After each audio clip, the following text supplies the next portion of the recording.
Okay, we can talk now to Samir Shahata, who is Associate Professor in Politics and International Programme at the Doha Institute. Samir, remember those days 6 years ago where the revolution started? It was widespread, it was non-partisan, non-sectarian, it infused the entire Egyptian population.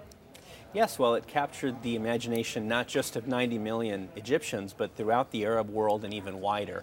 And there's no question that those were kind of a magical 18 days, as it were, when this regime that had been in power for so long and seemed invincible came down, or at least its figurehead came down at the end of 18 days. Because the Egyptian people became empowered, didn't they? Where has that gone? Well, unfortunately, I think one of the lessons of the Arab uprisings has been that it's easier to bring down authoritarian regimes, which is never easy, than it is to establish democracies. And just as the people had power, there are other institutions and other interests in Egypt that pushed back, and so on. And so, unfortunately, I think many of those aspirations, the bread, freedom, and social justice, have not been realized. But where have the activists, the people who spent day after day, night after night out in Tahrir Square and in other places, where have they gone? What have they had to do in order to protect themselves from a repressive regime? Well, many of them are in prison or detained.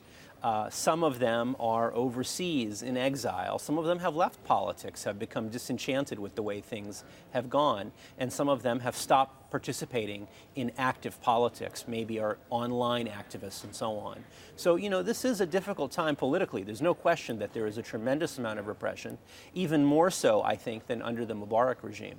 And presumably with the new incumbent in the White House in Washington, that doesn't augur well, does it, for those people who campaigned, many of whom lost their lives in the pursuit of freedom and democracy? Certainly doesn't bode well. I mean, Mr. Trump and the Trump administration seems to have no interest or concern whatsoever with democracy and human rights and rule of law. And of course, many autocratic regimes welcome Trump's ascendancy to the White House, including President Sisi as well as others. What are the most repressive instruments that are currently in place that the Egyptian people have to live under at the moment? Well, I mean, in addition to the fact of crippling economic conditions and so on, as I said, there are, and as your report indicated, there are tens of thousands, possibly 30,000 and so on, people detained. Many members of the Muslim Brotherhood, but also young secular activists who protested against Mr. Morsi and the Muslim Brotherhood.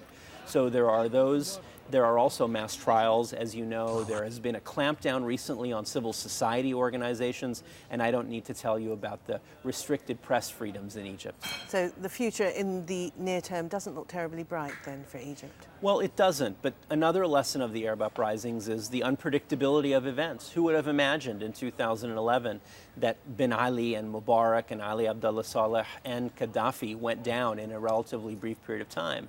So even though things do not look optimistic, you never know what can happen. Samir, thank you very much indeed. Thank you.